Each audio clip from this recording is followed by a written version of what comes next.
Hi friends, welcome to real estate builder.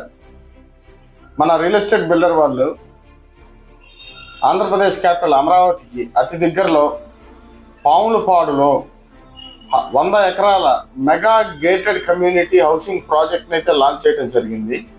ఈ mega gated community housing ప్రాజెక్ట్లో villas మరియు apartments కూడా construction చేస్తారు. గజం కేవలం 16,500 మాత్రమే. మనకి కోర్ క్యాపిటల్ రాజధానికి ఏపీ గవర్నమెంట్ సిటీకి కానివ్వండి, జ్యుడిషియల్ సిటీకి కానివ్వండి, సెక్రటేరియట్కి కానివ్వండి, అసెంబ్లీకి కానివ్వండి అతి దగ్గరలో ఉంటుంది. అలాగే 20 నిమిషాల్లో గుంటూరు వెళ్ళిపోవచ్చు. అలాగే ఒక 20 నుంచి 30 నిమిషాల్లో విజయవాడ వచ్చేయచ్చు. తాడికొండ ఎక్స్ రోడ్స్ నుంచి చాలా దగ్గరలో ఉంటుంది. పాములపాడు విలేజ్లోనే మనం వెంచర్ లాంచ్ చేసాము. మరి ఓఆర్ఆర్ ఎగ్జిట్ నెంబర్ 4ని గవర్నమెంట్ అక్కడ ఇవ్వడం జరిగింది. అంతేకాక గవర్నమెంట్ ఆఫ్ ఆంధ్రప్రదేశ్ అక్కడ ల్యాండ్ అక్విజిషన్ చేసి ఐటీ కారిడార్కి ఇవ్వడం జరిగింది. ఐటీ కారిడార్లో గూగుల్, మైక్రోసాఫ్ట్,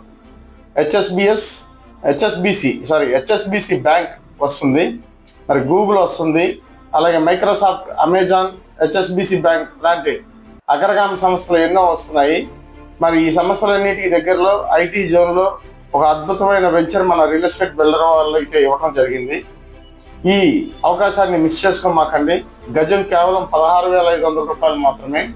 మరి సిఆర్డిఏ అప్రూవ్డ్ వెంచరు, అలాగే మనకి బ్యాంక్ లోన్ సౌకర్యం ఉంది. మరి సిఆర్డిఏ నామ్స్ ప్రకారం వెంచర్ అంతా కూడా 30 మరియు 40 అడుగుల సీసీ రోడ్లు ఇవ్వడం జరుగుతుంది. మరి అలాగే సోలార్ స్ట్రీట్ లైట్స్ ఇవ్వడం జరుగుతుంది. మరి 100 ఎకరాల వెంచర్ చుట్టూ around compound wall plus solar ఫెన్సింగ్తో ఇవ్వడం జరుగుతుంది. మరి అలాగే మన రియల్ ఎస్టేట్ బిల్డర్ వాళ్ళే వెంచర్లో విల్లాస్ కన్స్ట్రక్షన్ చేస్తున్నారు, అలాగే అపార్ట్మెంట్స్ కన్స్ట్రక్షన్ చేస్తున్నారు.